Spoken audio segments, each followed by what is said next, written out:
What's up, everybody? Welcome back to our channel. I'm Mike, this is Annie, and today we're drinking some experimental whiskey.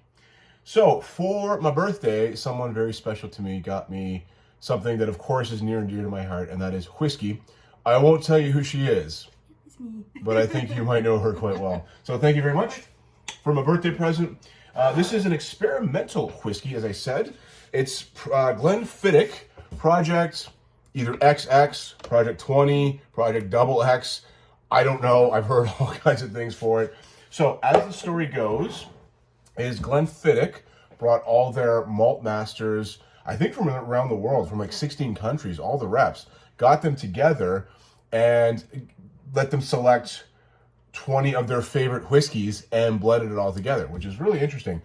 There are a lot of people online who are claiming BS to that story. That sounds a little bit far-fetched, that's a bit of a marketing, ploy or something like that. I don't know, maybe it's true. Now, what I would say is, if you got all the 20 best chefs from around the world, Gordon Ramsay, Marco Pierre White, Wolfgang Puck, whatever, said to them, pick your favorite dish.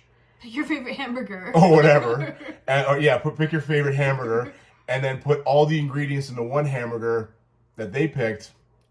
Is that going to turn out well?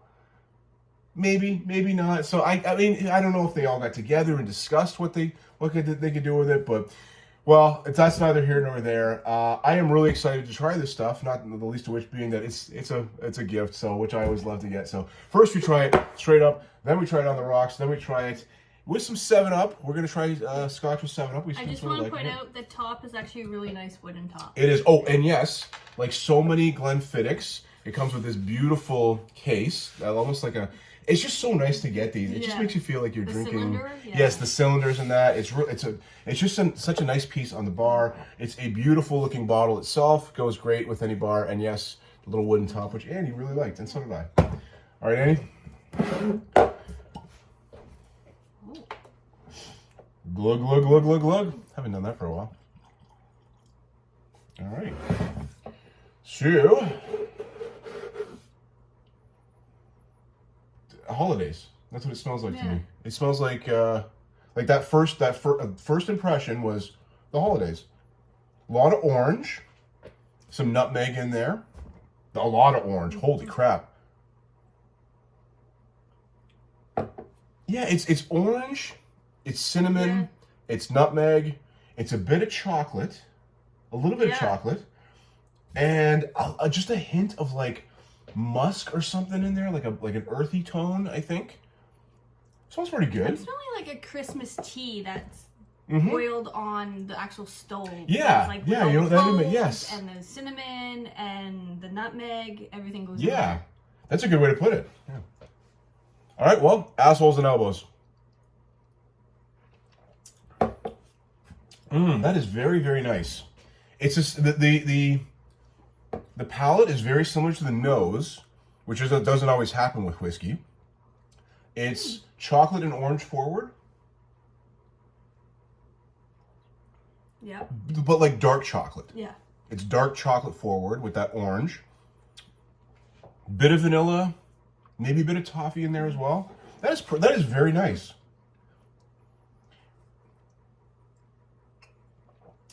Well, so far, I'd say it's pretty good. It's not knocking my socks off the way the Glenfiddich 18 did. But that is a very nice whiskey. Look at the legs on that too. Oh, it's only it's also 47%, so it's above what Glenfiddich usually is. Yeah. Glenfiddich is usually only about a 40. I know that there's so many people online in the Scotch community, in the whiskey community, that really don't like the bigger names. The Glenfiddichs, the Glenlivets. They're like, well, you got to drink some obscure Scotch from some bum farm that we've never heard of, and that's the true Scotch drinker. I don't know. There's a reason why Glenfiddich is as good as it is. Is it the Budweiser of, maybe of Scotch? Maybe, I don't know, but I think they make some darn good whiskey, some darn good Scotch. It's actually 2 Glenfiddichs in a row that we've done, Annie. Yeah. You know that? All right, let's try it. I was very tempted to buy that $4,000 bottle I saw. It was a $4,000? $4,000? Yeah, it was a 29 year. Wow. I guess I just don't mean that much to you, huh? I get the shitty whatever this is. That's not shitty. Okay, so this one retails for about $144. Okay. So yeah, not too bad. It's about the going rate for a good Scotch Yeah. these days. Yeah. It doesn't. One thing I noticed as well, it doesn't have an age statement. So No, it doesn't. yeah, that's probably a marketing thing because they don't want. Again, with the age statements, you have to put the youngest barrel. There could be a 3-year-old barrel in here. Well, probably not. Who knows? There could be a 3, maybe a 5-year-old barrel, and that would turn some people off. Going like, oh, 5 year? Oh, no, thank you. So,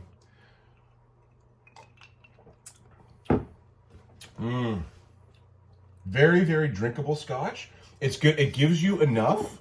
It gives you enough of that flavor to where you get a bit of a kick, but it's not overpowering the way some Scotches are. I'm tasting more of the orange when it's on the Yes, Yeah, and another citrus. thing as well, not an overly, and I didn't realize this until now, but not a lot of peat in there. It doesn't have that smoky campfire taste or smell to it, which is, I think it's I think a lot of space sides, you don't get that too much. So far, 2 out of 3. Let's try with some 7-Up, Annie. Yum, yum. My goodness. Oh. I'm going to try to get some good Scotch and maybe some good Irish whiskey. Annie is going to Ireland in Mayish, early June maybe. Somewhere around there, and I've asked her if she does bring me, if she sees it, to bring me back a Redbreast 21. Review coming soon, hopefully. And it's drinkable with the 7-Up. It is, yeah. That wouldn't be my that. first go-to cocktail or highball, whatever you want to call it. I guess it technically is a highball. What's the difference, Annie, between a cocktail and a highball? Highball is 2 ingredients. What are the two? It's got to be one.